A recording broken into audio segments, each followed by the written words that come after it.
Thank you for joining us on NewsNation Rush Hour. I'm Nichole Berlie, and a new twist into the investigation into the disappearance of a Boston mother, Anna Walshe. Her husband is in police custody. He's charged with lying to police. Brian Walshe, who was already wearing an ankle monitor, was tracked to a store where police say he bought hundreds of dollars worth of cleaning supplies. NewsNation's Keleigh Beeson is here. Keleigh, Brian, the husband, already convicted in an unrelated federal crime. Yeah. You're right, Nichole. And it has some really interesting implications in this case. So prosecutors say Brian Walshe is now awaiting sentencing on that federal crime and is bound by the rules of home confinement and an ankle monitor, adding that that's how he was caught, allegedly lying to police about his wife's whereabouts and his movements since she was last seen New Year's Day. Asset, you're charged with intimidation of a witness on the 8th of January 2023. A not guilty plea will be entered. Do you understand that charge, Mr. Walshe?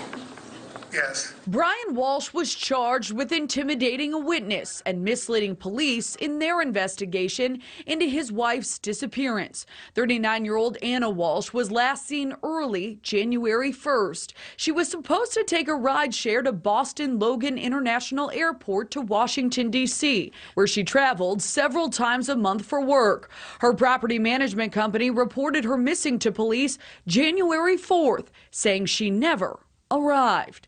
Police say there's been no cell phone or credit card usage, but her phone has pinged twice near her home. Once on the 1st, once the next day. They've searched the woods near her home, on the ground, and by air. And with a warrant, police searched inside the home and found physical evidence, but not Anna. Crime scene services recovered and found blood in the basement area, in a section of the basement. There was also a knife that was found. On the knife, there was also blood, and part of the knife was damaged. Police haven't charged Walshe with murder, but have charged him for lying about where he's been since Anna's disappearance. He also subtly indicated and stated to the police that he went to Whole Foods and CVS. Police subsequently did surveillance and checked.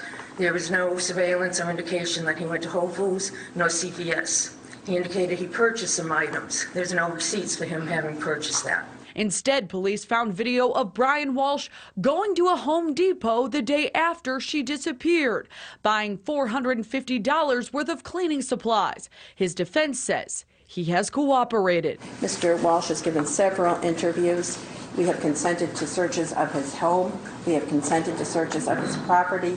We had consented to searches of his cell phone.